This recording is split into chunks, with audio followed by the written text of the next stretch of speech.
Hi hello എല്ലാവർക്കും എൻ്റെ happy Onam. രാവിലെ എഴുന്നേറ്റ പാടെ കണ്ടൊരു കാഴ്ചയാണ് കേട്ടോ. എന്തോ കണ്ടപ്പോൾ ഒരു ഇഷ്ടം തോന്നി, അങ്ങനെ എടുത്തതാണേ. എന്നിട്ട് പിന്നെ അത്തപ്പൂക്കൾ ഇട്ടത് നോക്കാൻ വേണ്ടി പോയി ഞാൻ.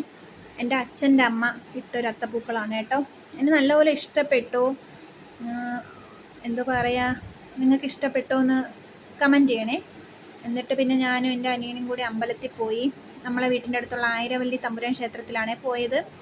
പിന്നെ പോകുന്ന വഴിക്ക് എൻ്റെ അനിയനും നാട്ടിൽ കുറച്ച് അനിയൻ ചെക്കന്മാരും കൂടെ ഒക്കെ ചേർന്നിട്ടൊരു അത്തപ്പൂക്കളാണ്. എനിക്ക് ഒരുപാട് ഇഷ്ടപ്പെട്ടു. നല്ല രസമുണ്ടായിരുന്നു കേട്ടോ കാണാൻ വേണ്ടി.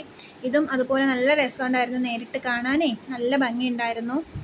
എന്നിട്ട് പിന്നെ നേരെ അമ്പലത്തിലെത്തിയപ്പോൾ ചെറിയൊരു മഴയുണ്ടായിരുന്നു, വലിയ തിരക്കൊന്നും ഉണ്ടായിരുന്നില്ല. അങ്ങനെ നല്ലോണം തൊഴുതിട്ട് പിന്നെ പ്രസാദമൊക്കെ മേടിച്ചു. അവിടുന്ന് വരുന്ന വഴിക്ക് പിന്നെ നമുക്ക് കുറച്ച് വെള്ളച്ചോറ് കിട്ടിയായിരുന്നു കേട്ടോ അമ്പലത്തിൽ നിന്ന്. അങ്ങനെ അതും വാങ്ങിച്ചു, നേരെ വീട്ടിലേക്ക് വീട്ടിലെത്തി. അപ്പോൾ ഈ വീഡിയോയിൽ കുറച്ചെങ്കിലും എൻ്റെ മുഖവും വേണ്ടി, അതിന് വേണ്ടി എടുത്ത് വെച്ചതാണ് കേട്ടോ ഇത്. പിന്നെ ഇതെൻ്റെ ഓണക്കോടിയാണ് കേട്ടോ ഈ ഡ്രസ്സ്. പിന്നെ നേരെ ഉച്ചയ്ക്ക് സദ്യ കഴിക്കാൻ വേണ്ടി പോയി. ചിപ്സ്, ഉപ്പേരി, ഇഞ്ചി അച്ചാർ, മാങ്ങ അച്ചാർ, നാരങ്ങ അച്ചാർ, പിന്നെ തോരൻ, അവിയൽ, പച്ചടി, ചോറ്, പരിപ്പ്, സാമ്പാർ, പപ്പടം,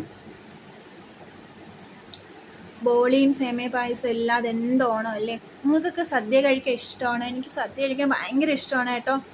ഞാൻ എല്ലാ കറികളും കൂട്ടി നല്ലൊരു പിടി തന്നെ പിടിച്ചിട്ടുണ്ടായിരുന്നു. സദ്യ കഴിക്കാൻ ഇഷ്ടമുള്ളവരൊക്കെ കമൻറ്റ് ചെയ്യണം കേട്ടോ. പിന്നെന്താ, എൻ്റെ വീട്ടിൽ നമ്മളെല്ലാവരും കൂടെ ഇരുന്നിട്ടാണ് കേട്ടോ സദ്യയൊക്കെ കഴിച്ചത്. അച്ഛൻ ഉണ്ടായിരുന്നു, അമ്മ ഉണ്ടായിരുന്നു, അനിയൻ ഉണ്ടായിരുന്നു. അങ്ങനെ നമ്മളെല്ലാവരും കൂടി സദ്യ കഴിച്ചു. സേമിയയും ബോളി എൻ്റെ ഫേവറേറ്റ് ആണ് കേട്ടോ. എനിക്ക് ഒരുപാട് ഇഷ്ടമാണ്. അപ്പോൾ നിങ്ങളുടെയൊക്കെ ഓണം എങ്ങനെ ഉണ്ടായിരുന്നു എന്ന് കമൻറ്റ് ചെയ്യണം കേട്ടോ.